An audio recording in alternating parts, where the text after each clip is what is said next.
Surely you can't be serious. I am serious. And don't call me Shirley. Good morning, Vietnam! I have you now. We came, we saw, we kicked its ass. Hello! My name is Inigo Montoya. You killed my father. Prepare to die.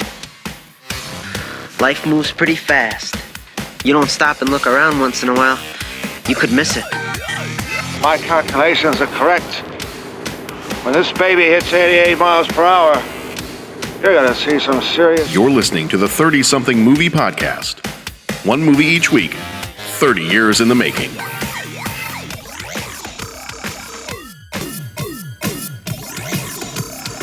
Yes, it is the 30-something movie podcast, and it's me and Pat tonight. How you doing, Pat?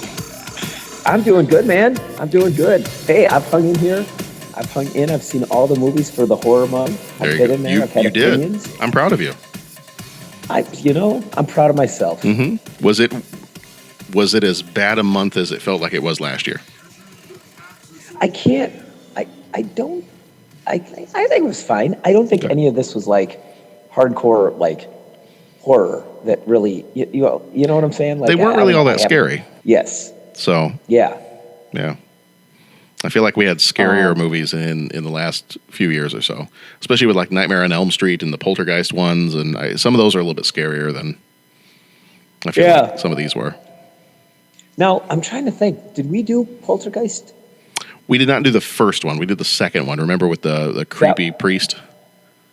Yeah, the creepy priest guy. I didn't see the end. Yeah, okay. God is in his holy temple. That one? Yeah, that was the one you guys broke that scene down and the whole thing, and that was pretty intense. Yeah.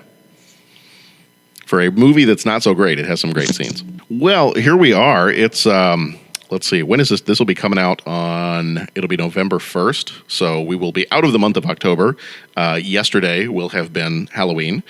We're recording this before Halloween, though, so do you guys, do you have Halloween costumes all ready to go? Or are you going trick-or-treating tomorrow night? Well, we're doing the trick-or-treating thing. I don't have a costume. Okay. I kind of fell short this year.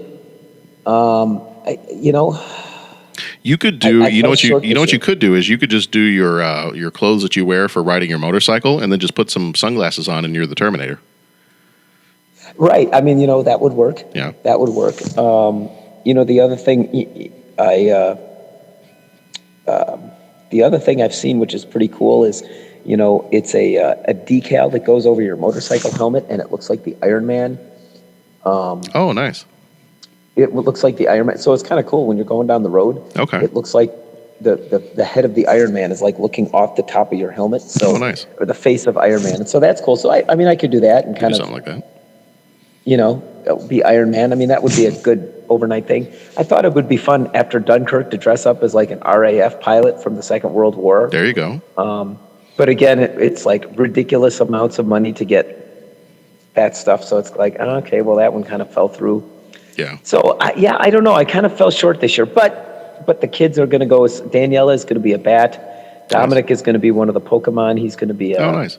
Squirtle, the Pokemon. So that's pretty exciting. So why don't you talk to me, John? What do you got lined up? I know you're pretty big into the costume this year. You know what? I am always big into Halloween. The costume, I don't know what I'm going to do.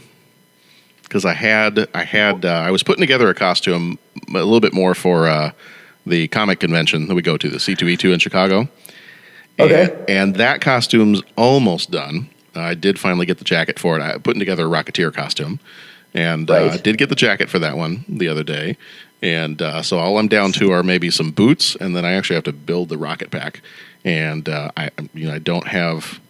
I think I spent my load on the helmet and the jacket, so I'm going to try to do the rocket pack out of a couple of Pepsi bottles.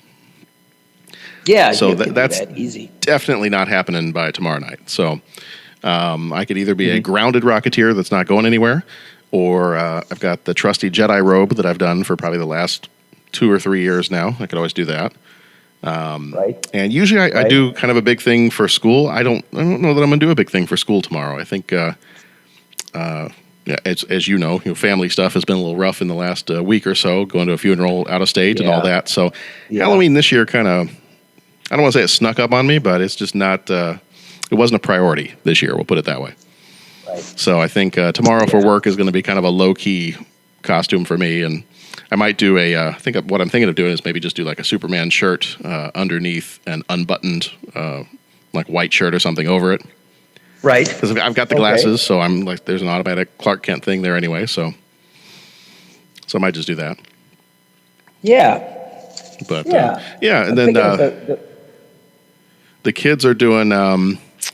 Let's see, what are the kids doing? Nora, I'm not sure what Nora's doing. She's kind of gone back and forth on whether she wants to be Rey from Force Awakens.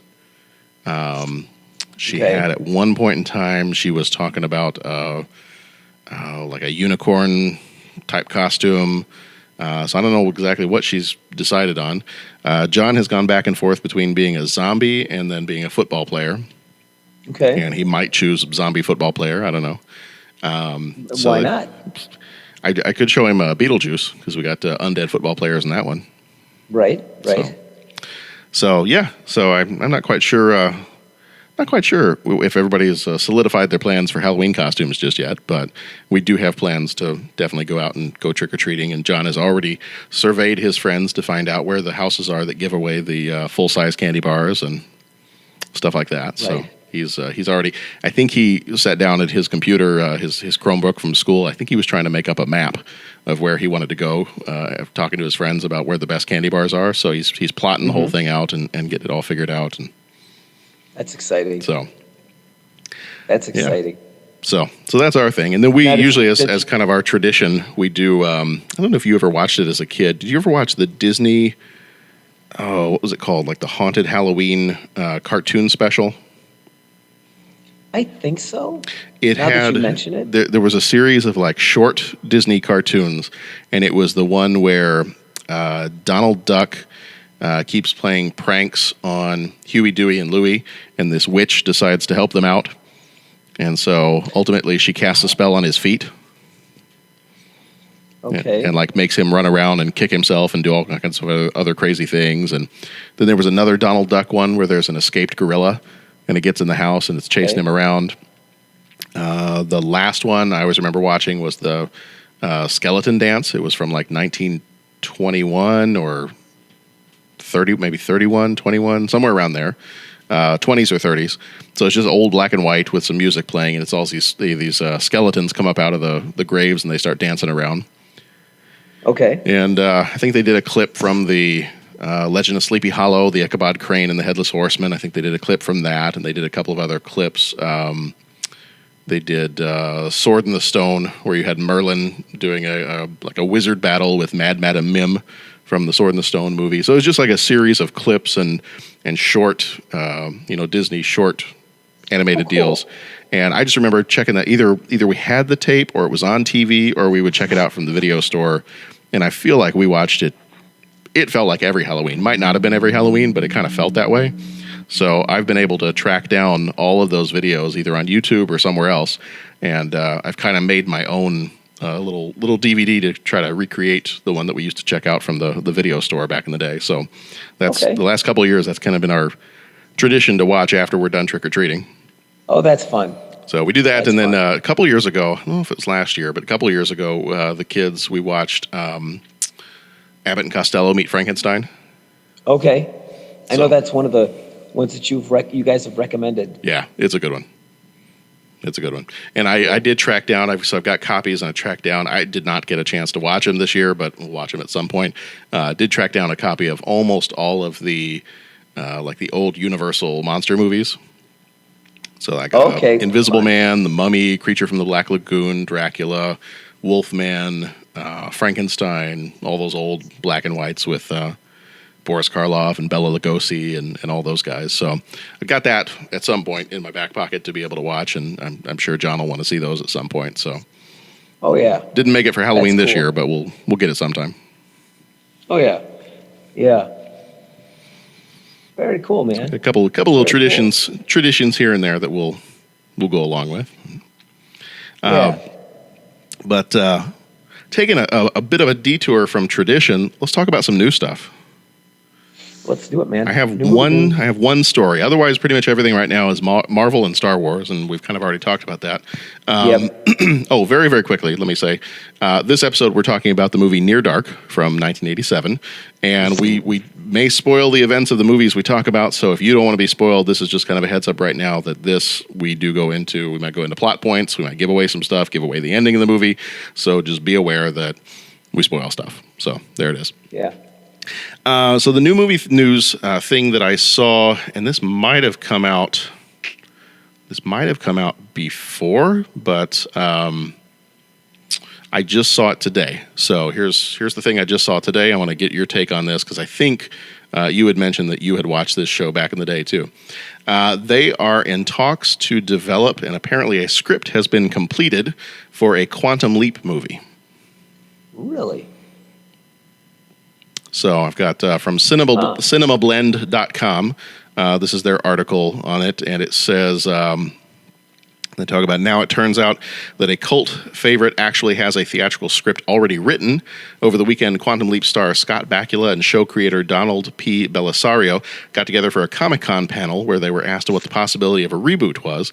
As it turns out, the odds are pretty decent, as Bellisario has already written a script. According to him, and this is a quote from the creator of Quantum Leap, "I just finished writing a Quantum Leap feature. I don't know what's going to happen with it, but I did write it. I write things exactly the same way. I just start writing and I let them take me wherever it's going to take me. I'm entertained the same way the audience is, so I just put Scott and Dean Stockwell in my head, kind of rebooted them, and went from there." Huh. So, Huh. the article goes on to say that even though there is a script written, that there are no concrete plans for them to do anything with it right now, but it just kind of seems like if you're going to sit down and take the time to write a script, then you're at least starting the process that you'd eventually see a Quantum Leap movie out of this. So I guess here's my question for you. So you watched Quantum Leap back in the day? I did, yeah. And I'm almost predicting your question because I was going to kind of throw this out there, but go ahead. Yeah. Would you rather see a Quantum Leap movie or a Quantum Leap TV show? Yeah, it's really funny that you mentioned that because that's exactly what I was thinking. Oh, cool. I had a couple thoughts. First of all, I was like, oh, cool, more Quantum Leap because that was a pretty cool show. Mm-hmm. And then my next thought was, man, Scott Bakula is just a pretty cool guy. And I wonder what he's like to meet in real life and everything. So I kind of got mentally sidetracked there when you were talking. And then my last thought was, yeah, how is that going to work?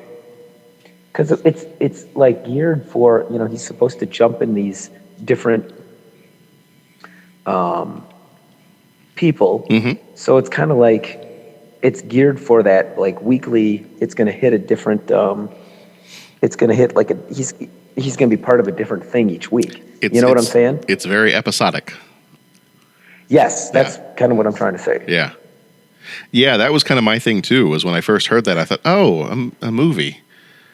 Well, I mean, I guess if it's well written, then that's fine. But I kind of find myself lately when looking at how much I enjoy movies, and I love movies, versus how much I enjoy television. In terms of storytelling, I really enjoyed the way a lot of stations and a lot of websites now with Netflix and things like that, a lot of the different studios, the way they're doing TV now, you can really just flesh out a character a whole lot more than you can in a 2.5 hour movie. Well, yeah. So, I mean, it's almost like the way we get TV shows now is you get them dropped on you all at once. And so you can get what's basically a 9-hour movie, and I get the same enjoyment, if not more, out of getting to know those characters. And I feel like after watching a movie, Sharon and I kind of have a phrase that she started using when she was reading, some different books, and I've kind of stolen from her too, is that when we're done with a TV series or we're done reading a book or something like that, we always kind of look at each other and be like, well, now I'm going to miss my friends. Because we talk about them as if they're our friends, because you've spent so much time with these characters. And I feel like same thing with a TV show. With the thing about Quantum Leap was the novelty of it was he was jumping from time period to time period and dealing with social issues and all kinds of other stuff. Yeah. but it was developed over the course of entire seasons, and you know, I just don't know what. If they do it right, then I guess they could do it, but I just don't know if it's going to have the same impact if you try to take that concept and you try to truncate it down into like a 2.5 hour movie. Yeah. Well, yeah, I don't know too. I mean, because, you know, you think about it, like you said, that shows now, you get dropped on it all at once. Shows are different than what they used to be. And I know that's kind of like a, well, duh. But I mean, you know, you think back to watching Quantum Leap, or think back to watching, you know, we discussed Star Trek: The Next Generation, or, you know, the other day we were out for dinner and they had a TV screen up and they were playing Seinfeld. And I just kept thinking, my gosh, where can you stream Seinfeld? Because that is just a great show. Anyways, the point I'm trying to make is TV shows used to be written with that episodic kind of thing in mind, where, you know, like The Next Generation, sure, there might be some overarching themes for the entire season, but for the most part, it was like, okay, they're all flying around in the Enterprise and they go from one, you know, adventure to the next. And every once in a while, there might be one topic that covered two different episodes. Yeah. But for the most part, it was just like you go from point A to point B. The next week, you go from point B to point C, and the next, and so forth. And now TV shows don't seem to do that as much. Now they are, you know, a 10-part movie or a 15-part movie or something like that, and it's just the writing is different. You know what I'm saying? Yeah. So, just because people binge, I mean, you binge some of those old shows, and right away you're confronted with the pattern of those episodic shows. Okay, here we go. The show's, you know, it's an hour-long show. So at half hour, you know, the main characters are going to be lost. How are they going to get out of this one? And it's the 45-minute mark, you know. It's kind of like, okay, they figured it out, they're going to solve it, and at the 50-minute mark, the show's over because there's 10 minutes of commercials and you're done. Now, they don't seem to do that quite as much. Yeah. You get what I'm saying? Yeah. So, I mean, I mean, not only are we talking about, you know, with Quantum Leap, an older style of television show, or I'm sorry, a television show being put into a movie, we're talking about an older style of television show and a topic matter that really lent itself to that episodic, you're someplace different each week. Yeah. So, yeah, I think that was just a long-winded way of saying, yeah, I agree with you. You know, if it's written well, it'll be fun to watch, but the original Quantum Leap, it really had that kind of magic flair to it. Yeah. Then, so then here's well, I guess the next question to address pretty quickly. What about, would you reboot it? Would you have different actors, or would you bring back Dean Stockwell and Scott Bakula? If you had your choice, would you go with, you know, two relatively younger actors, or would you stick with Sam and Al that we already know? I don't know. I suppose it depends on how you're going to write it. My gut would just be go with Sam and Al, because then you can just, you know, we all know those characters. Okay, let's give them one more adventure. Yeah. You know, and then I think that kind of makes sense. As opposed to, well, we're going to introduce new characters, and then, you know, he's just going to, I mean, now, you know, unless you were going to redo like the origin or your, right. I don't know. Yeah. Or if you do some kind of a Force Awakens kind of thing, and you have Sam and Al, you know, they're there and they've been continually leaping, because that was the thing that a lot of people weren't happy about with the end of the show, because it got canceled before they really finished it, was that he's still leaping. Like, we never saw him get to finally leap home and be done with it. So I guess you could do kind of a Force Awakens thing, and you could have the older characters somehow either finally he leaps home, or he dies, or someone chooses to take his place so he can leap home, and then you get a new character in there, and they kind of, it's like a passing the torch kind of movie. Yeah. I guess you could do something like that. No, I think that would make sense. And I mean, I guess I kind of prejudged it. I was kind of assuming that it was just going to be a reboot, or they were going to try, something new. It didn't even occur to me that they might just be telling you like the final chapter. Yeah. Which that would be cool. Yeah. I think that would be pretty cool. All right. Well, that's all I've got in terms of new movie news, but I thought that was kind of an interesting thing because we've talked about Quantum Leap before, and we both enjoy the show, so I figured it was worth asking kind of what you thought about that. And I saw a few other people respond on Twitter earlier, and some said kind of the same things we said. They said, "Hey, more Quantum Leap. I don't care. You give it to me in whatever form you want to give it to me." And I saw other people say, "Nope, I'd rather have a new TV show, or I'd rather just them leave it alone and just let it be." And so they kind of ran the gamut of all the different responses to it. Right. So. Right. I will say, especially since we're around Halloween time too, I will say that one of the, and I remember even as a kid, like being a little creeped out by this, was one of the Halloween episodes they did where he finds out that the owl that's been helping him is really like the devil. Do you remember that one? Do you remember Devil Owl? I don't. It was a Halloween episode, and I think he jumped back to the, I want to say it's the 50s, 60s maybe.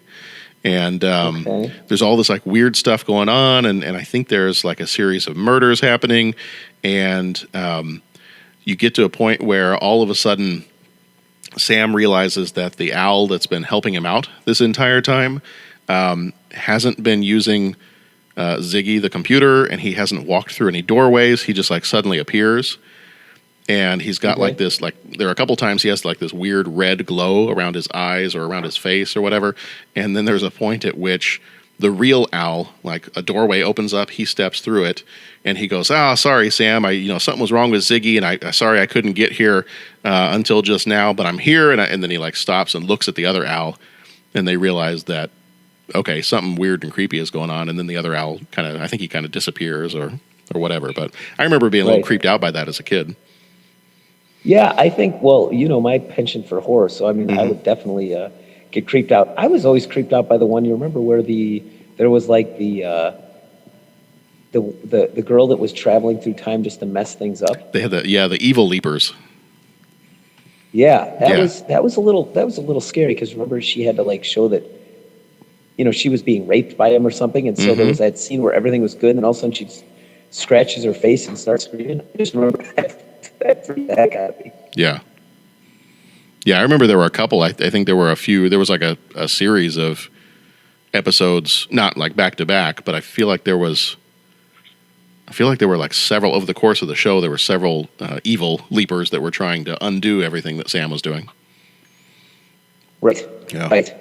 So yeah, it was a cool show. Yeah, it was a cool show. So I'd love to, if they want to redo another show, I'd love to see that, because I think that's there's plenty of social stuff you could talk about now, and right. I think it'd be a good time to do it. There's plenty of history too, since that ended, in early 90s, I think it was. There's plenty of history that you can go back through and you can catch up on, because that was the other kind of, I think the draw of the show was you were able to kind of go back through and see, the history of the people that would have, grown up and would have been watching that TV show. You got to see kind of the history of their life from the 50s and 60s and 70s, all of it happened in those decades. And I feel like you're not going to run out of stuff if you were to do, from like the 90s until today. So. Oh yeah. I always thought it was pretty cool too that, he was supposed to be in the future, from where we were, but, still much of what he was doing was traveling through like the 50s and 60s. Mm-hmm. Yeah. I mean, it was just, that was always kind of a cool thing. It sort of had that ring of, the future, and Back to the Future was definitely more whiz-bang than the future in reality was going to be. And it kind of had that feel to it, that it's like, okay, well, if he's as old as he's... Do you get what I'm saying with that? Yeah. It actually was supposed to be, I want to say like mid-90s. Like the idea was he Okay. did, like the experiment was only a few years, because I think the show started in 89. And Right. the idea being that it's only like 5 or 6 years ahead of, it's only like 5 or 6 years in the future. So yeah, it wasn't that far, which is why they could still say, you know, he could only leap within his lifetime. So as long Right. as it was within those years of, you know, like the 60s on up to 1995, then you could leap any other time around there. Right. And that was yeah. And again, it wasn't a knock on it. It was just kind of cool that, Yeah. you know, the future that they depict there. Right. Yeah. Yeah. It just was more futuristic than Yeah. the future was going Well, to we be. certainly don't have Ziggy. I mean, I guess we got iPhones and Alexa and Hey Google and all that other stuff, but Yeah. I want to get like a little ringtone where every time I get a text message, it sounds like when Al would hit Ziggy. Yeah. That, Yeah. that little noise. Yeah. Yeah, that was fun stuff. I want to be able to hit my phone and have it do that. Yeah. Well, this is not a Yeah. Quantum Leap podcast, so we probably should get on into our 30-something movies podcast. We could, and I told myself I was going to be good and not like make derogatory comments towards the movie. Yeah, that's fine. Not derogatory comments. Yeah, I guess, you know, and be You like, can- no, let's keep talking about Quantum Leap first. Yeah. You know, so I don't know. You can say, Yeah. you know what? You're the only other person here, so you can say whatever you want about the movie. I can't. You could even say that can't. you could even say your But- favorite scene is when they were waxing on and waxing off and painting the fence. Yeah, my favorite scene is when they all went on the boat. As far as I know, there are no boats in this movie, but if they Yeah. were, they were hitched to the back of a trailer. But all right, so this time around, our movie is Near Dark. It was released on the 2nd of October, 1987, rated R, and had a runtime of 1 hour 34 minutes. Director was Kathryn Bigelow, who also directed Point Break, The Hurt Locker, and Zero Dark 30. Producer on this one was Stephen Charles Jaffe, who also produced Ghost and Star Trek VI: The Undiscovered Country. Two writers for this one. Kathryn Bigelow was one of the writers. She also wrote The Loveless and Blue Steel. Co-writer on this one was Eric Red, who also wrote The Hitcher and Blue Steel. Cinematography was done by Adam Greenberg, who did cinematography for Terminator 1 and 2, Iron Eagle, Ghost, and Rush Hour. Music was done by Tangerine Dream, who also did the music for Legend, Risky Business, and Firestarter. The budget was $5 million. The box office was $3.4 million. So they did not make back their budget, even though it was not a large budget.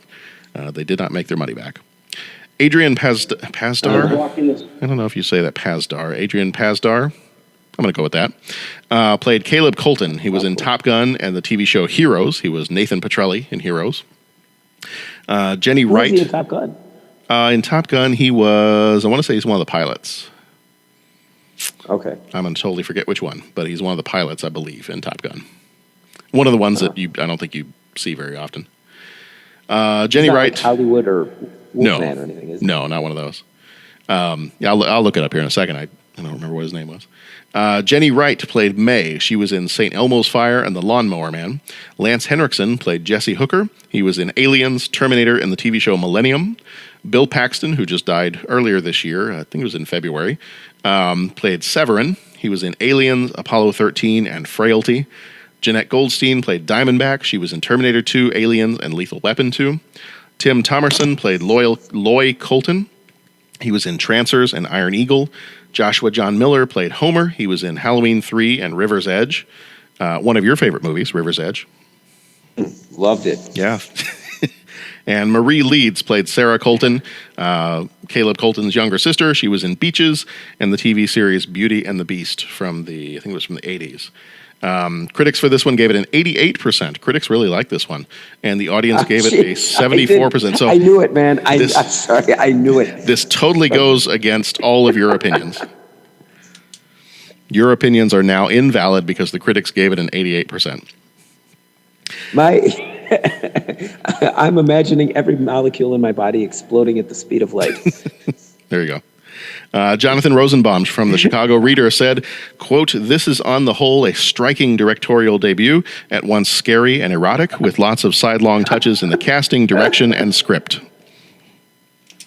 Richard Corliss from Time Magazine said, Near Dark has filmmaking finesse to spare, but puts its dank characters on display rather than caging sympathy for them. It is the blue velvet of date night spook shows. Another one of your favorite movies. I just don't get it, man. I just don't get it. So I got a little bit of Blue Velvet here, a little bit of River's Edge over here. I know. He was Joshua John Miller, the kid that played Homer in this movie. He was the kind of weird, creepy kid that like wanted to go get the gun in River's Edge. Yeah. You know, like the creepy little brother. Yeah. Cinema score for this one had no cinema score, so apparently people, I don't know if they were too embarrassed to say that they liked this movie or not, or they snuck out the back. They might have snuck out the back. They might not have. I don't know if it was in enough theaters to really do a cinema score, but the awards, this one was nominated for 5 Saturn Awards for Best Horror Film, Best Supporting Actor, Bill Paxton, Best Supporting Actress, Jeanette Goldstein, Best Performance by a Young Actor, Joshua John Miller, and Best Director, Kathryn Bigelow. Okay, I'm going to try something here, and I've never, I started to try doing, I tried to do this for, I think, one of our other movies, and I figured, little gimmicky thing that we could do each time is I try to take the entire plot of the movie, and because we're the 30-something podcast, I'm going to try to condense it down to something that I can read in 30 seconds. I think do it, man. So I practiced it. I did it for one of the other shows, and I've actually got John Ezra, my son. I was giving him extra work because I didn't feel like he had enough homework one night. So I actually gave him the plot description from Wikipedia for Ernest Goes to Camp, which we're watching in December. And I gave that to him, and I'm like, I know you've never seen this movie before, but I want you to try to summarize this movie for me in like 8 sentences. So he now, like, he's excited. That's his new job. He's helping out the podcast. He's like, can you give me more of these to do? I said, well, I'll give you the ones that are, PG or PG-13. I'm not going to give you the R-rated ones to summarize the plot of, but. Yeah. So he did not do this one. He's working on Ernest Goes to Camp, so we'll see how he does with that. But okay. All I said was, give it to me in a few sentences that I can read in 30 seconds and try to make it funny. So we'll see how he does with Ernest Goes to Camp. Yeah. Okay, so here we go. I'm going to try this. Usually, I would record this ahead of time, so I know I would get it in less than 30 seconds. But I'm just going to go cold turkey. Just going to do it live. We're doing it live. Do it live, man. Okay, all right, here we go. Here we go. Ready, set, go. Caleb Colton gets a bite from a pretty young drifter, May, and from then on, tanning's not an option. Caleb makes new vampire friends. Roll call. Severin's crazy. Jesse Hooker fought for the Confederacy. Diamondback is Jesse's girl. Homer's the kid vampire. They take Caleb to a bar for the vampire version of Driver's Ed. Caleb later saves them when surrounded Butch Cassidy style in a motel. Later, Caleb's dad brings him home and cures him with a transfusion. Vamps show up, kidnap his little sister. Showdown number 1. Caleb doesn't have a stake, so he uses a truck to kill Severin. -1 vampire. Showdown number 2. Homer, Jesse, Diamondback try to run over May, Caleb, and sister, but burn up and explode in the sunlight. Transfusion for May. Cue the sun. That is the plot of the entire movie. Well done, man. In roughly 30 seconds. I don't know that I got it under 30 seconds, but it's roughly 30 seconds, so we did the best we could. 30 seconds. So, and I think you did. I mean, I think that was actually probably more concise and pithy. Are you feeling like the movie was? I was going to ask, are you feeling, were you more entertained by my 30 seconds of plot synopsis than you were by the 1.5 hour movie? I kind of was, man. I was more entertained by the plot synopsis. I think the special effects and the acting were better in your plot synopsis. Okay. That was too harsh. Okay. I didn't mean to be that. Well, you can be. Hey, you know what? Don't apologize. You be as harsh as you want to be. A lot of people listening to this don't even personally know you, so the three guys probably not going to want to know me after this. The 3 guys living in Ireland, they've probably never met you, so they probably didn't. No, they probably didn't. No, but the critics, the 80% that love this movie on Rotten Tomatoes. Yeah, but sometimes critics are dumb. We'll get into it. We'll get into it. And you can be as harsh as you want to be with your opinion, but we'll get into it. All right. Well, here's the trailer for Near Dark, and we will be back in just a second.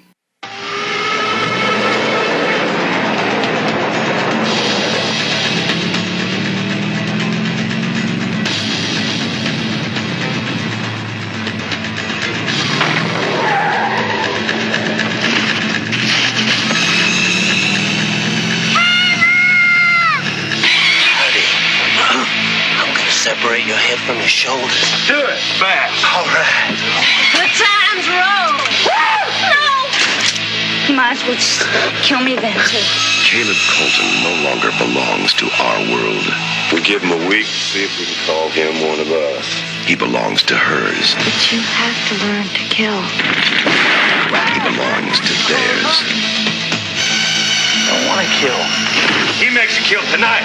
And they all belong to the night. It's $3 short for a bus ticket home. You help me out? What are you on? Believe me, I told you. Just don't think of it as killing. Evening. Evening. Don't think at all. It's just something that you do night after night. It's only ever a question of how. Nervous? I would be too if I were you. Near dark. Be your boys falling in with control. Check out time.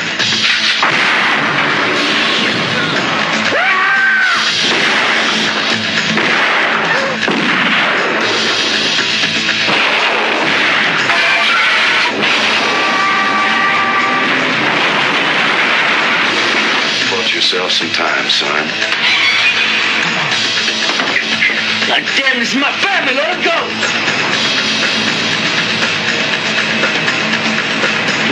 Near dark. Pray for daylight. The night has its price.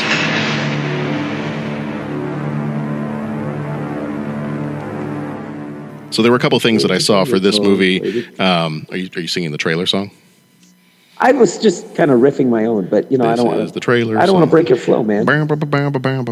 We should actually record an actual trailer song. It'd just be us singing it. A 30-something movie podcast soundtrack. And that would be. We could do that. No one's going to buy it, but we could totally do it. So a couple of funny things for this one. While shooting in the desert, because Lance Henriksen, the guy that played Bishop in the Alien movies, and he was Jesse Hooker in this one, he really likes to get into his characters and stay in character while he's making the movie. Yeah. So apparently what he would do is while they were kind of shooting out in the desert, he'd get kind of bored between takes, and so he'd jump in his car and he'd just kind of drive around through the desert, and he'd stay in his costume and stay in character. And I saw this on on IMDb. According to Henriksen and Bill Paxton, the two of them were stopped by a policeman one time when they were out taking a ride. They were in their costumes and they were staying in character even when they were pulled over by the policeman. They were stopped by a policeman who became so unnerved while questioning Jesse about his speeding that the officer became visibly uncomfortable, stepping back and placing his hand on his firearm. The obviously flustered police officer decided to send them on their way rather than write them a ticket. So I guess lesson for all of you kids out there, if you ever get pulled over by a police officer, just act like a vampire. Yeah, just act like a vampire. Because that won't get you in any trouble whatsoever. Yeah. James Cameron, who at the time, I believe at the time, was dating Kathryn Bigelow, and they were married, I think, maybe a couple years after this, and I think they were only married for a couple of years. But at the time they were dating, James Cameron suggested to Kathryn Bigelow that she use the cast that he already had from Aliens, which had just finished filming, and so that's why we have Lance Henriksen, Bill Paxton, and Jeanette Goldstein all showing up in this movie. Originally, my understanding is Michael Biehn, who played Corporal Hicks, was also going to appear in this movie, but he decided not to. I think he read the script and he just said, no, you know what, it's not. I'm not feeling it right now, so I'm going to skip this one. This was the last movie produced and released by DEG, the De Laurentiis Entertainment Group.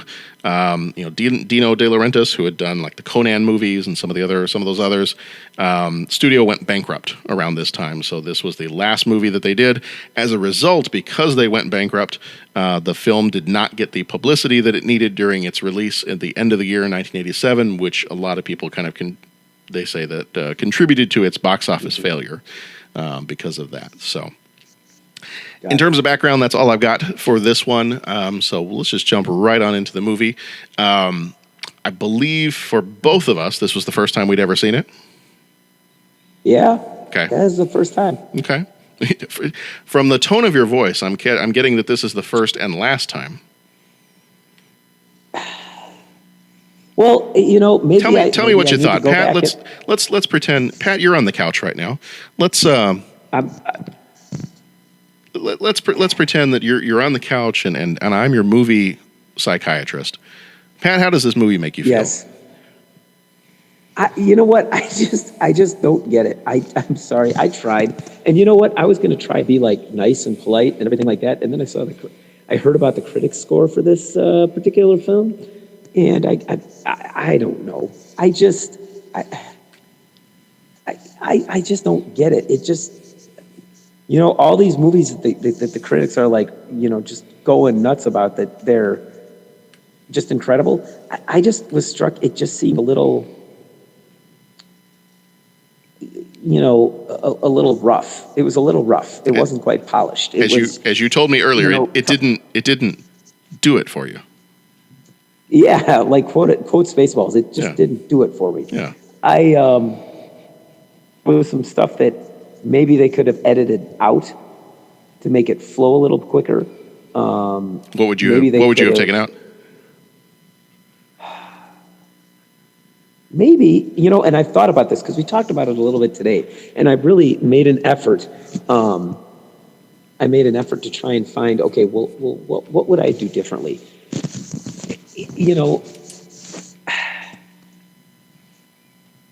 I would have maybe just said, okay, let's try to cut, 1 minute out of every scene and just see, if it's like a reduction sauce, if we would boil out some of the excess, would it just kind of flow a little bit better?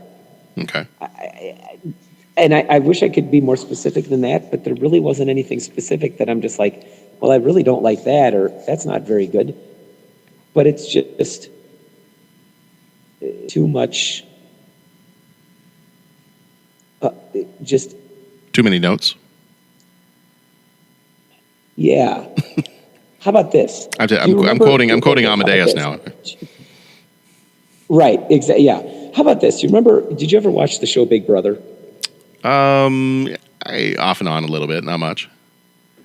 Okay, but you've heard of the concept. Oh yeah. So I remember when the first Big Brother came out, and I think I was with Tammy's family, and we saw it, and it was like, hey, it's brand new, and we turned it on, and it was like you're sitting there, and you were just kind of like watching people, and nothing was happening, and you were just watching people, and it was like, okay, well, this is kind of boring. There's nothing happening.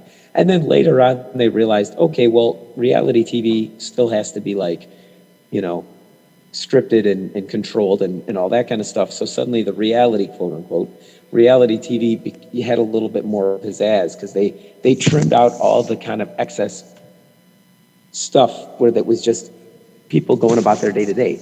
I guess that's kind of what this movie needs a little bit more of. It just, each scene just kind of, there was no rise, there was no climax of the action, there was no, okay, what's the high point of this scene? What are we driving for? And that's what this movie just seemed to not have. And then when there actually were the action sequences, they seemed a little low budget for me. So it wasn't even like you could slip into okay, those are pretty cool special effects. And so it just kind of, that's why it fell flat for me. Okay. Does that make sense? Yeah, it makes sense. Yeah. So why don't you talk, and then I'll compare it to I'll compare it to the other vampire movie that we've discussed that I. Go ahead. Well, because that's one of my other questions later on is Lost Boys or Near Dark, because they're same year and actually same month. I think almost within like the same week as each other, which is probably one of the reasons that Near Dark didn't do as well. Well, they're almost identical movies, except one of them didn't suck. Well, actually, they both did because they're vampire movies. So you get there's the dad humor that I need to throw in real quick. So I'm gonna tell you why you're totally wrong. Yeah, man, tell me why I'm wrong. Because I actually like this movie. It's not. I think when you and I were talking earlier, I think I mentioned I've seen it once. It's not one that I'm necessarily going to go watch again. I've got plenty of other movies. Even if I broke it down into vampire movies, there's plenty of other vampire movies that I have not seen. So I'm probably not going to go see this one again, but I did enjoy it, and I kind of enjoyed, the more I thought about it after watching it probably about a week ago, was kind of how it takes the whole idea of the vampire story and it's really different. And I think part of the struggle with looking at it that way is we live in a time where in the last few years we've had very different vampire movies. We've had like the Twilight movies come out where vampires are glittery and beautiful, and there's the Vampire Diaries show that's on, I think it's on the CW, and there was the True Blood TV show. I had watched that one years ago, and so we've had, and there's been several other vampire movies and other things where you have kind of the beautiful. The vampires are all very beautiful and they're all very attractive, and it's all about, it's all about seduction and all this other stuff. And I think one thing that I kind of had to go back to when I was thinking about this movie was in 1987, you really didn't have that. And I think we kind of talked about that a little bit with Lost Boys, that Lost Boys was really kind of one of the first movies. And so then by default, this one too, because they were made at the same time. These are really kind of the first two vampire movies that at least I can think of where the vampires are either made to seem more human or made to seem more attractive. And that it really wasn't, up to this point, you really didn't have, there's possibly some that I'm missing. I'm thinking there was a David Bowie one, that came out, The Hunger was called. It came out in 1981, maybe. But yeah, before this, I really can't. Before Lost Boys and before Near Dark, I really can't think of a vampire movie where you were meant to almost humanize the vampires. Because in watching this one, that's what I thought was kind of interesting. Was a lot of the old vampire movies on up through the 70s, the vampire is always a monster. It's always a monster that you have to battle. And in some of the more recent movies too, the vampire is a monster. I mean, I guess the Blade movies are a little bit different. They're both monster and they're meant to be kind of young and attractive. But, in this one, what I thought was kind of interesting was it's a lot like, but several years before, it's a lot like Interview with the Vampire. Did you ever see that one? The Brad Pitt, Tom Cruise? I did not see that one. Okay. So that one is kind of you've got kind of a family of vampires, and you kind of see them over a longer period of time. You kind of see them live out their lives, and at some point they really get along with each other, and then at some point they hate each other, and there's all this other stuff in between. And that was what was kind of interesting about this one is I feel like this is the first time, other than the gang of teenage vampires that you see in Lost Boys, this is kind of the first time that you see a vampire family. And so I thought that part was kind of interesting of showing these vampires as actually the vampires in the movie, even though they're the ones doing this brutal killing, they're also, I think, a little bit sympathetic in this movie. I mean, you spend more time with them. You see that they really care for each other. They take care of each other. They're not going to easily let someone join their family. That they're not going to just take them in right away because they've built this family unit out of a group of people that normally would not get together in the same room. And so that part of it I thought was interesting for it being something different. Like especially at the time, it wouldn't have been your typical vampire movie that Kathryn Bigelow and what was the other guy, Eric Red, who wrote this, and then Kathryn Bigelow directing it, that they really were doing something different with the vampire genre. And then on top of that, you're doing a vampire Western, which I remember hearing that back in the 60s, there was a very low budget Billy the Kid versus Dracula. Oh. Like, as far as I know, I don't know any of the actors that were in that movie, but I do know that there was a movie where it was Dracula comes to America, and he wants to, is it like some rancher's daughter or something like that? That's his next victim, is some wealthy rancher. He wants to turn his daughter into a vampire bride for himself. And so you end up with this showdown, Billy the Kid versus Dracula. So other than that, I know nothing else about that movie. That may be the only other vampire Western that existed up to that point. But that was something else that I kind of thought was interesting about this movie.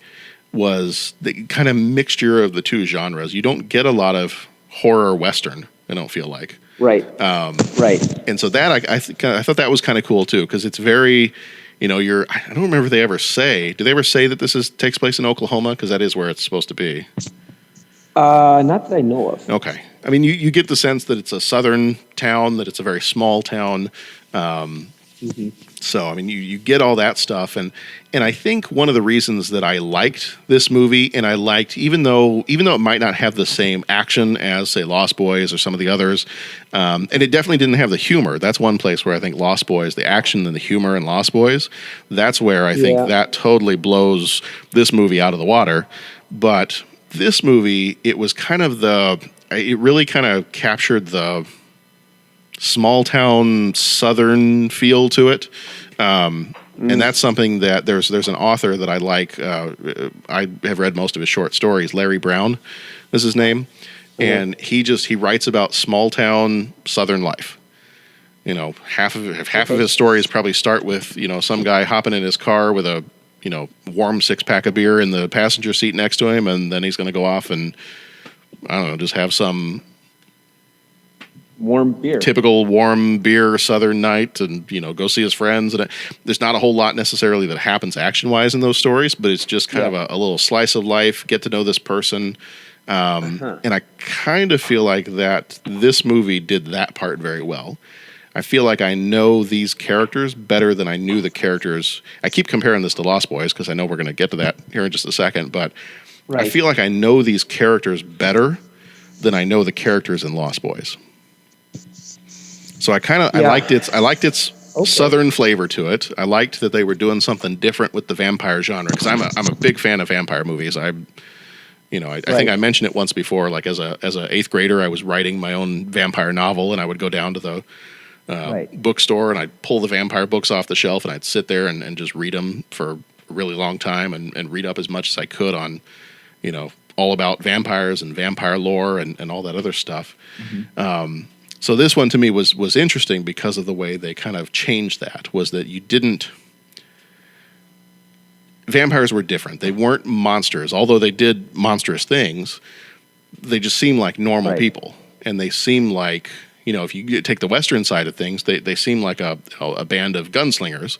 It was almost like, in a way, it was almost like Young Guns or Tombstone. And you just had this group of maybe cowboys that were hanging out, and that was their thing. And, they'd come bust up a bar every now and then. And now, granted, in Tombstone, nobody's drinking somebody's blood out of a beer mug, but. Right. Well, and maybe that's my failing with this genre that I am bringing to this. Is I didn't see, after you said it was kind of supposed to be a crossover between that and the Western, and I'm kind of like, okay, well, I can kind of see where here's the showdown and all this kind of stuff. But I guess, I don't come to this with a lot of prior experience with horror movies. Yeah. So I just kind of come and I'm just like, all right, there's some vampires, and that's just kind of about it. Which I'm interested. I get what you're saying. I don't want to. I'm not trying to imply that you're, I find your feelings invalid with it, but I just, it's kind of like, I see it. I just. Which then I think that's a fine criticism of the movie, because I think, I'm not going to put words in their mouths, but I think the writer and the writers and the director of this movie would rather you see this as a vampire movie that happens to take place, or a story in the South, in a small southern town that happens to feature vampires. Okay. I don't think they would want you to have to come to this movie with a lot of background knowledge on vampires. So if you come from a place where you say, I don't know and care a lot for vampire movies, and I don't like this movie, then I think that criticism would be more valid. I'm just guessing, would be more valid to them, because I don't think that they wanted this to be a horror movie. I think it was meant to just be more a movie about, having this horror aspect to it. Because actually, I think originally they were writing this just as a Western. And then they had to change a little bit because they realized, okay, nobody really wants to see Westerns right now, but horror movies are making lots of money, so let's switch this up a little bit and let's make this a horror movie. Right. So I think the fact that it's, I don't know that it would want to be called a horror movie. Yeah. And the fact that you still didn't care for it, I think is maybe a more valid criticism than what some of the other critics would have written about it. Yeah. If that makes sense. Again, I don't want to judge a movie just because the genre isn't my particular thing. You know what I'm saying? Yeah. I mean, there's plenty of movies that I love that people were like, oh, well, that was too boring, or that was and it's like, yeah, but you don't understand. This isn't just, a movie. This shows ABCD, I go through the laundry list of things. Right. Just like, many of the things that you seem to be getting excited about are, the crossover idea, which I know you're a pretty big fan of with comics and so forth. The idea that it was one of the first, turn the vampire paradigm on its ear kind of movie, that was exciting. And, I just, that just doesn't get me as much. But again, I mean, the first horror movie that I ever really saw was The Lost Boys. So, I mean, that's kind of all I've ever known about vampires. So for me, it's kind of like, okay, well, that's not that revolutionary. That's just all I've ever known. Yeah. Well, and in that movie too, I mean, they went through in that movie and they followed the different, rules that a vampire has to follow. Like you won't see, it's almost like Gremlins having the 3 rules and with Lost Boys, right. You won't see their reflection. Or holy water hurts them, or a stake through the heart, or stuff like that. Garlic, they don't like garlic. So you had all that stuff, and it was all, you had the Corys that were running through your vampire rules on how to fight these things. And in this movie, you didn't have any of that. As far as I know, they don't even, I think I read a couple of places, they don't even say the word vampire in this movie.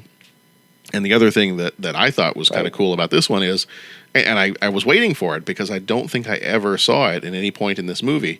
None of them, at any point in time, as far as I can remember, none of them showed any kind of sharp vampire teeth. Mm-hmm. And I feel like in every single vampire movie I've ever seen, every vampire has extra sharp canine teeth. And that's what they're using to bite people's necks or bite their arms or whatever and drink the blood. But this movie, I don't feel like I ever saw anybody flash any kind of sharp teeth. There were no rules other than the whole sunlight thing. There were no rules about crosses. There were no rules about holy water. There's no rules about garlic. None of that.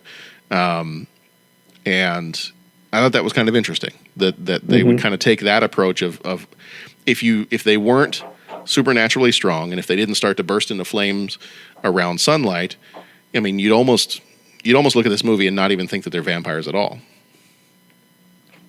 So I thought that was kind of an interesting shift in the vampire story. But I will, talking about Lost Boys, I will admit that Lost Boys, so here's my, so we'll just go on into this question, which one's better? And I think I know your answer to it, but I'll say Lost Boys wins in the action and humor department. Mm-hmm. The characters are fun and the characters are likable and the music is amazing, especially the saxophone solo that's in there. But I think for me, I'm going to kind of say the opposite of what you said earlier. For me, for this movie, I think these characters are richer characters. Mm. I think that there's more, they're more fleshed out, pun intended. I kind of feel like I know these characters better than I know I like the characters in Lost Boys and they're funny and there's good action, but I feel like I maybe know these characters a little bit better in Near Dark. Right. Well, and I think you just basically summed up why I probably would favor something like The Lost Boys better. Mm-hmm. And Lost Boys, I probably would go rewatch more. Right.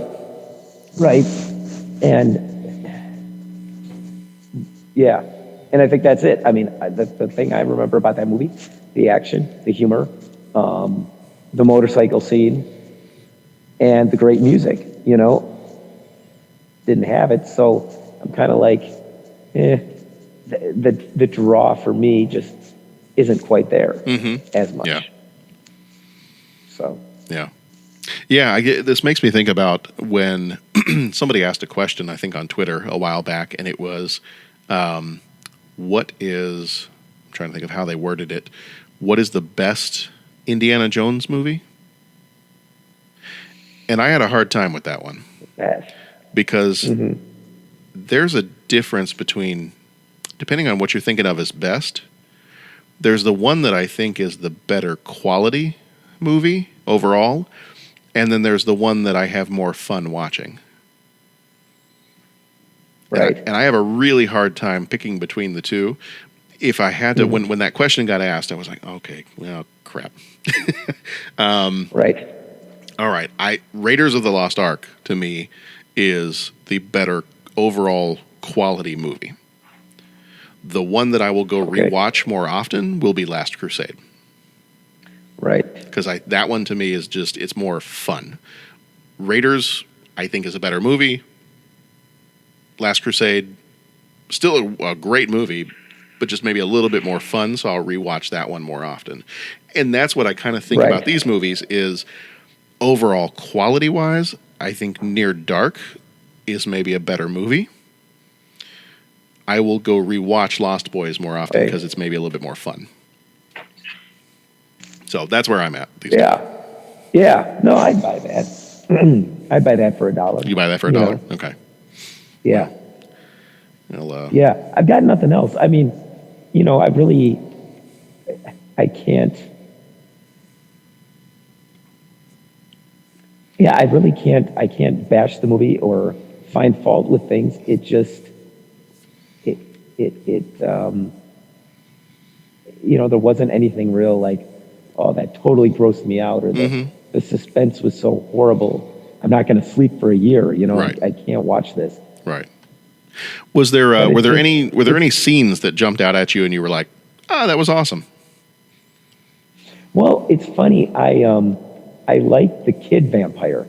That wasn't the kid. Didn't they refer to him as the old man? Really? Yeah, Homer. Yeah. Is that Homer, the kid? Homer's the kid. So, and the reason that I kind of dug that was because it reminded me of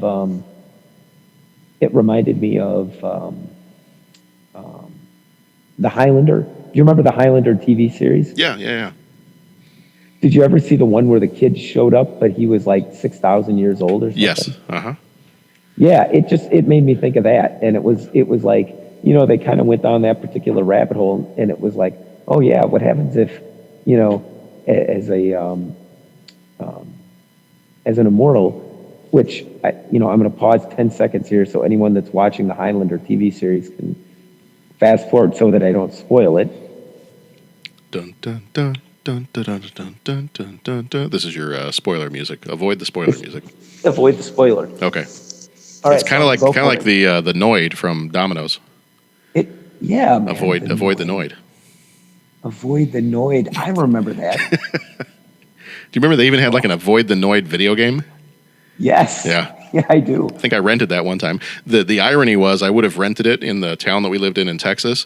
There was the Blockbuster Video was right next to a Little Caesars. So I think I rented the Domino's Pizza Avoid the Noid video game while having Little Caesars pizza for dinner.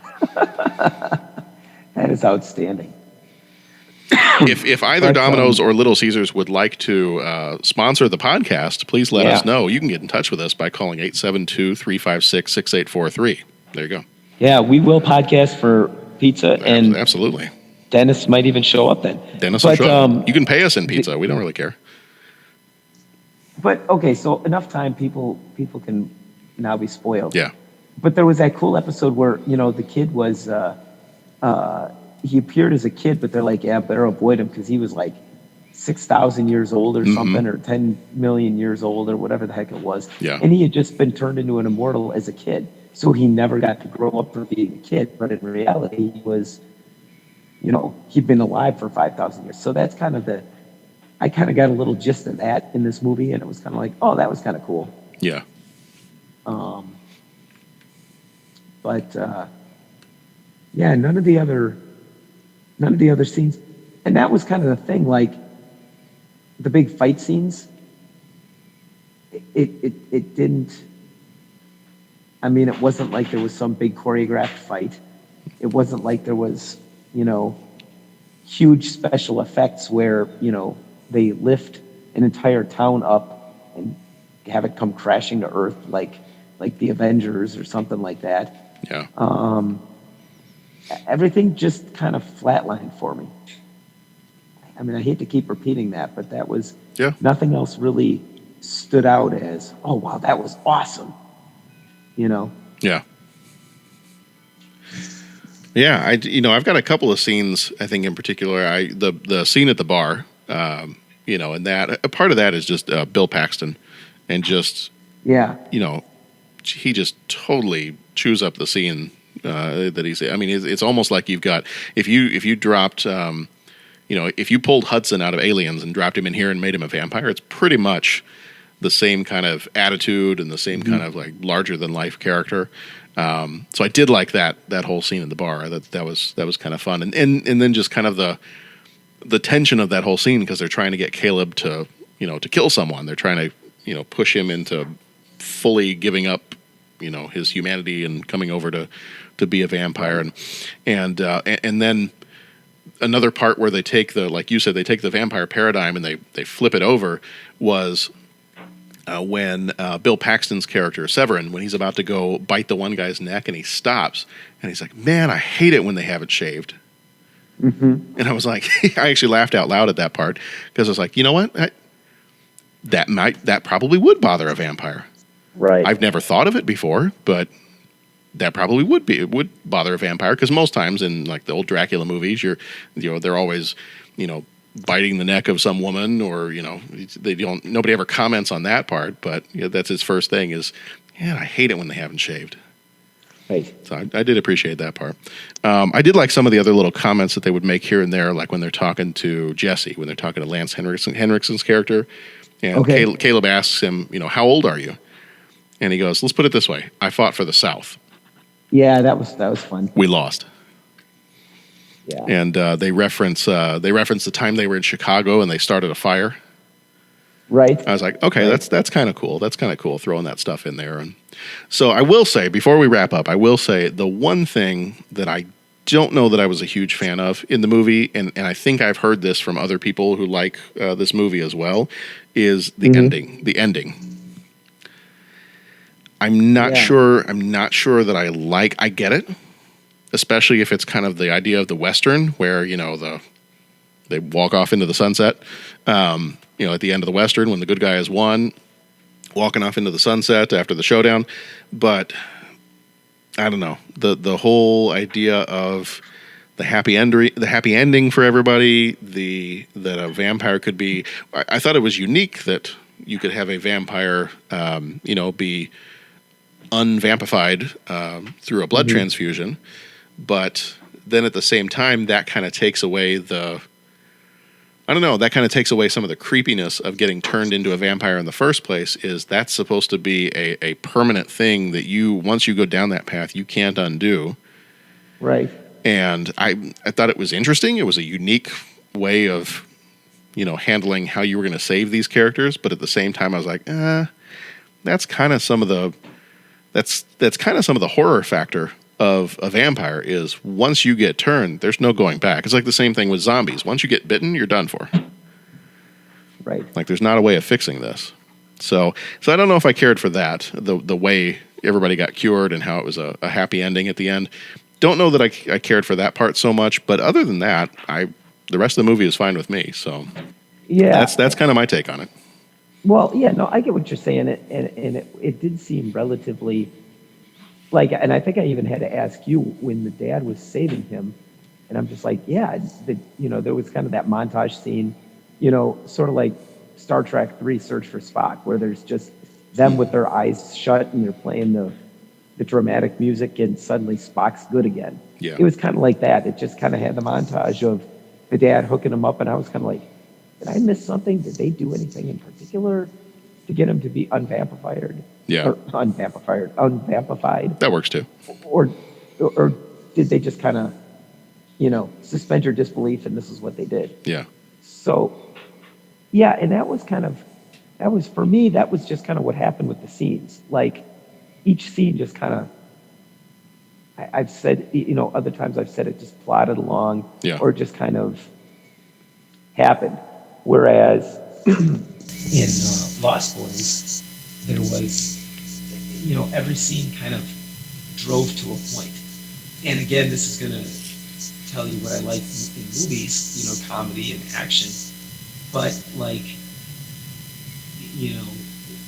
the scene where he's out exploring, the first night he's out on the town, it shows them kind of walking around, checking out the party, and it culminates in the saxophone player that you love so much singing that song.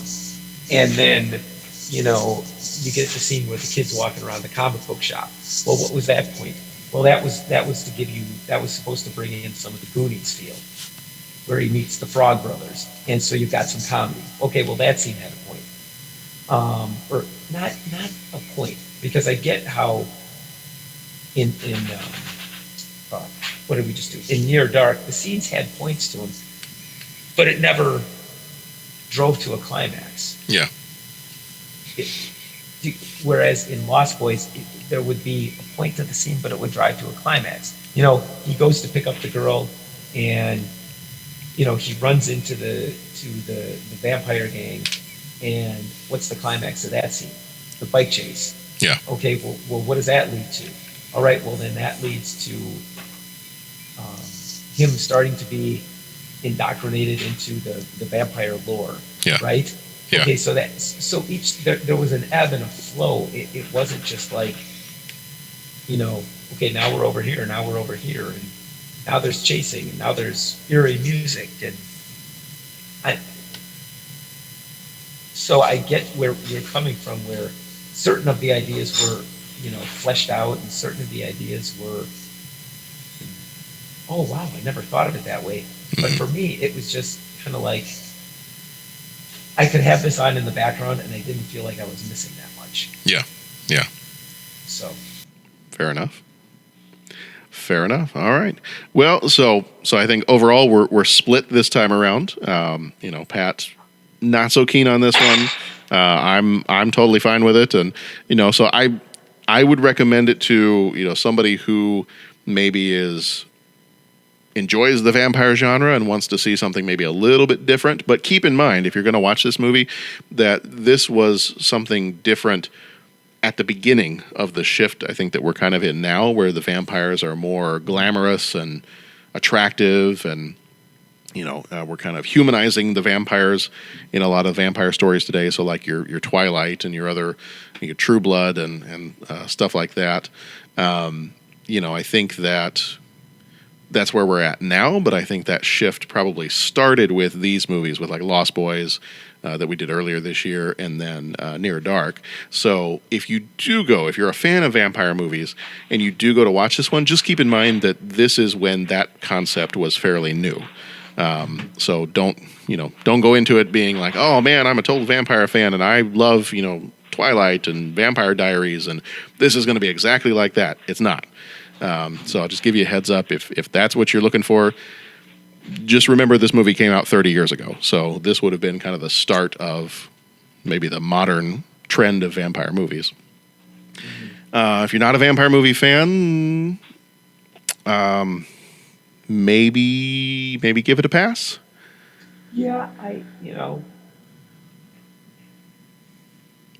The other interesting thing about this one too is that, and I've heard a few people comment on this, is that especially people that I either talked to on Twitter or somewhere else who saw this at the time it came out, was that it was still fairly rare to have a movie directed by a woman. Mm-hmm. And that, interestingly enough, and horror movies too, but that this was her first feature film. Later on, she'd go on to win awards for her other ones, for Zero Dark 30 and Hurt Locker and some of those. But, that I remember some people told me that they remembered that kind of being a surprise is when they went to the theater to go see this, or if they rented it on VHS, they were kind of surprised to see under the director title it was a woman's name, just because that at the time was still a fairly rare thing to have a Hollywood movie directed by a woman. Mm-hmm. So, if you're a fan of Kathryn Bigelow's other stuff, I think definitely this is one that you'd want to go check out too. To complete your viewing library of her body of work. So, I think it's at least worth giving. Would you say it's at least worth giving a try? I think it's worth giving a try. Okay. And again, I think you have to take everything I say with a grain of salt, just because what I like in a movie, this didn't provide, but right. that doesn't make it a bad movie. Right. If you're wanting if you're wanting more humor and kind of bigger action sequences, this is not the movie for you. Exactly. Yeah. And I really think that. Yeah, I think that's it. I mean, and that's why. And I made it a goal to not, just trash the movie and get on it just because I don't like the particular genre. Yeah. Yeah, you know what I'm saying? Yeah. So absolutely. I'm gonna stick to that claim. But yeah, check it out. I mean, if you're interested in the horror genre, check it out. If you're, interested in this director and you really want to see all of her work, then yeah, definitely, check out this as some of her very early work, if not the first feature-length, movie that she's done. But I mean, if you're not into horror and you're not into vampires, I would pass on this movie because go rent Lost Boys. Go rent Lost Boys, because this movie doesn't provide enough of the other stuff to keep you entertained. Yeah. You're a summer blockbuster popcorn simpleton, then yeah. then I guess that's what I am. Okay. We were never going to call you a simpleton, but since you called yourself that, then then we'll just kind of go with it. There we go. All right. Well, that's going to do it for our review of Near Dark. Yeah. Did you have something else you want to say? Well, I was just going to say it was kind of like, I remember when we were talking about the movie with the guy that sang La Bamba. La Bamba. Yeah. Wasn't that the movie? Yeah, La Bamba. Mm-hmm. Yeah. Where we were talking about that, and I remember that, when we were discussing it, some of the guys were saying, yeah, it kind of dragged.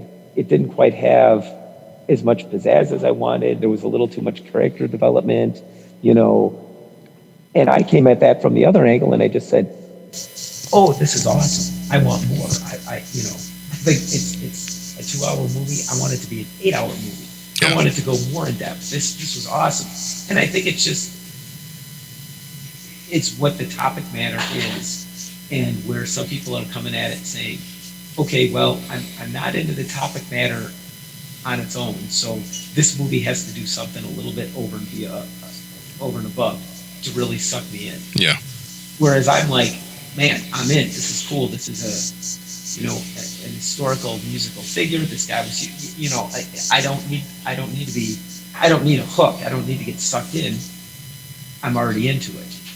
And that's kind of what it is for me with this. I'm not into this genre, so I need like the bigger hook. Yeah. And so, if you're of that ilk, then maybe give this movie a pass. But if you're not, if you do like horror movies or vampire movies in particular, then check the movie out. Yeah, absolutely.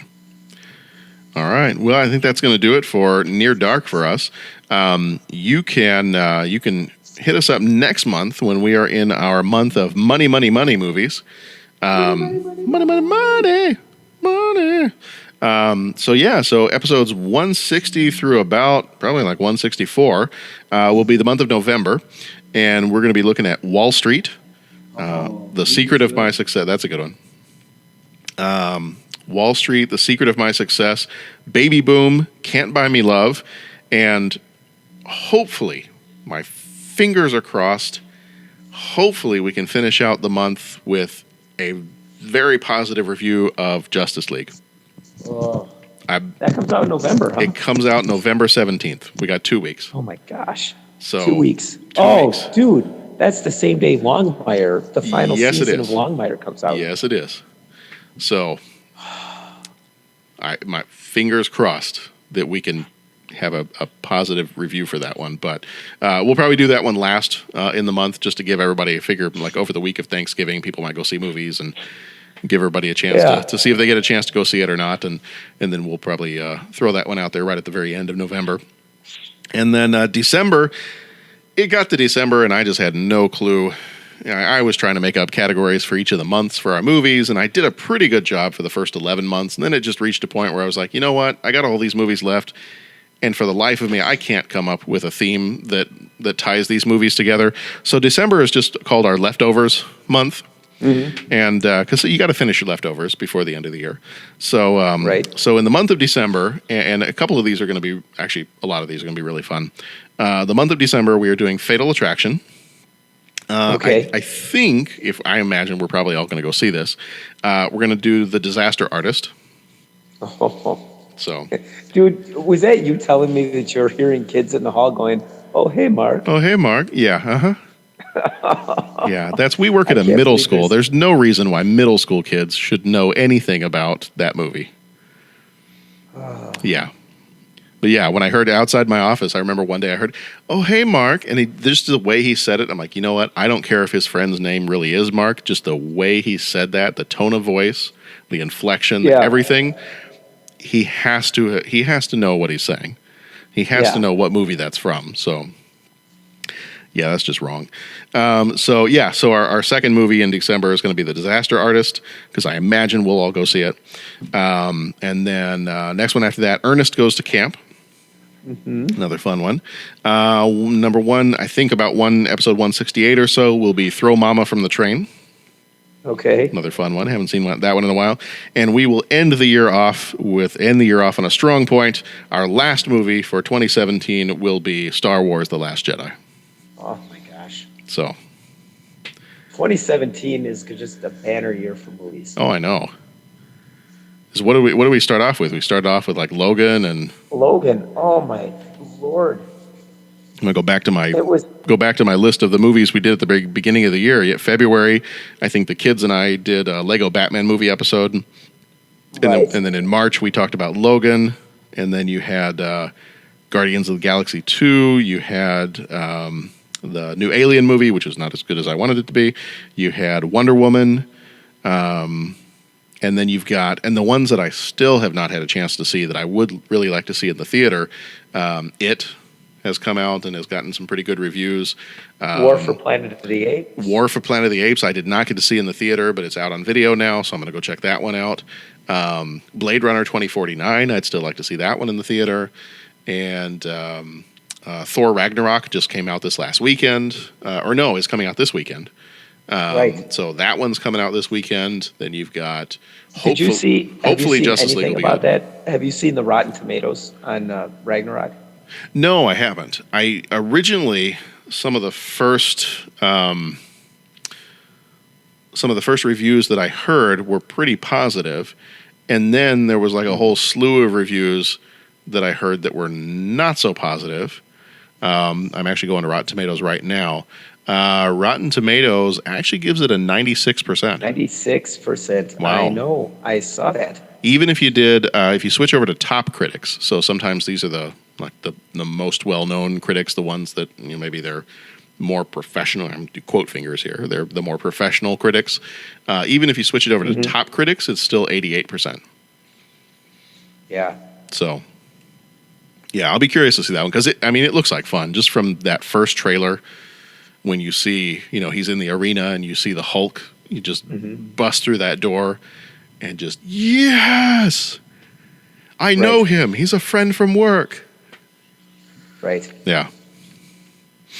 So, looking forward to seeing that one. Yeah. Probably we'll see that one. Well, and see, there's a whole bunch of movies usually we have a tradition of watching a movie over Thanksgiving, and there's so many movies that I want to see, and I know my mother-in-law would really enjoy the new Murder on the Orient Express. Okay. There's a new one of those that's out. Kenneth Branagh is playing Detective Poirot in that one. A lot of great actors in that one. Daisy Ridley, Rey from Star Wars is in that one. Michelle Pfeiffer is in that one. Whole bunch of, I think Johnny Depp is in that one. That's the murder mystery on the train. And there's too many movies. There's too many movies and not enough time to see them all. Right. And not enough money in my wallet to see them all. Right. So, but hopefully we'll get some of those in. Yeah, well, that's why they created Blu-ray players. That's why Blu-ray and Netflix and DVD stuff exists. Right, exactly. So in the meantime, if you want to get in touch with us, if you totally disagree with, I guess we both had two opposing viewpoints here. So if you agreed with one of us or if you disagreed with the other one, feel free to email us or call us or tweet us or whatever you want to do. Smoke signals if you want to. We are at 30podcast.com. That's 30podcast.com. That's our website. And from there, you can find all the different ways you can get in touch with us. We've got email, we've got voicemail, we've got Facebook, Twitter, Instagram, all those different things. So you can get in touch with us there if you just go to 30podcast.com. But you can email us at 30podcast@gmail.com. We are at 30podcast on Twitter. Facebook.com/30podcast. You can find us and listen to us and subscribe to us on Stitcher, Satchel, Google Play Podcasts, iTunes, or you can just listen directly from 30podcast.com. So that's my spiel. That's my story, and I'm sticking to it. Dude. And even though everybody's going to hear this the day after Halloween, I'm going to go ahead and say Happy Halloween, everybody. Happy Halloween. Hope everybody stays safe. And if you get any candy you don't want, you can call the voicemail line, and I will let you know where to ship it to. That sounds good. So, especially Reese's Peanut Butter Cups or Reese's Pieces. I will take those. There it is. Okay. All righty. Well, in the meantime, thank you, Pat. Thank you, John. Hey, dude, I made it through. You did. You didn't fall asleep.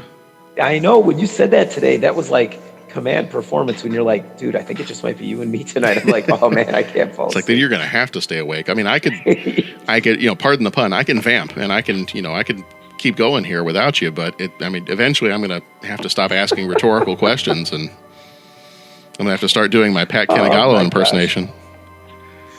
Pat, what do you think about this movie? Oh man, it's awesome. I think it's totally awesome. It's the best vampire movie I've ever seen.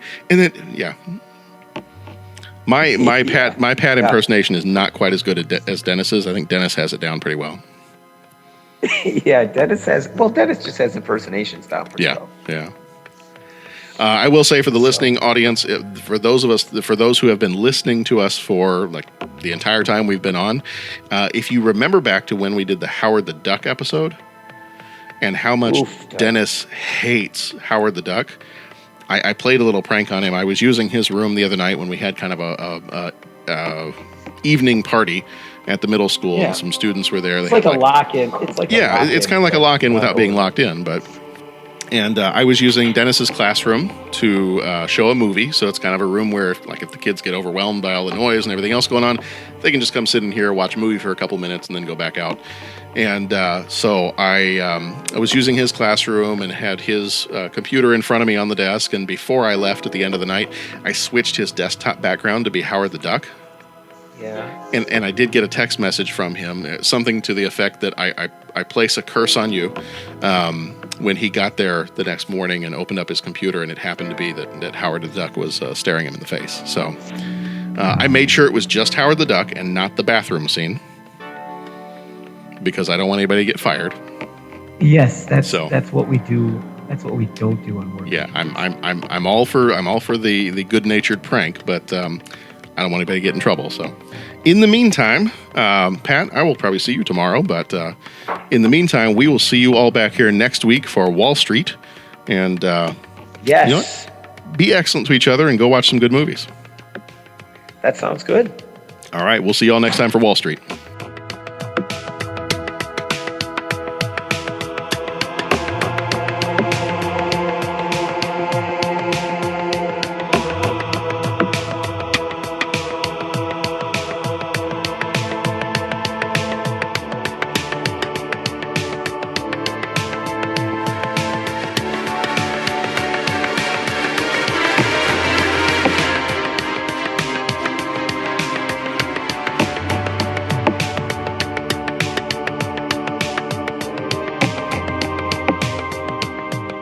finger licking good.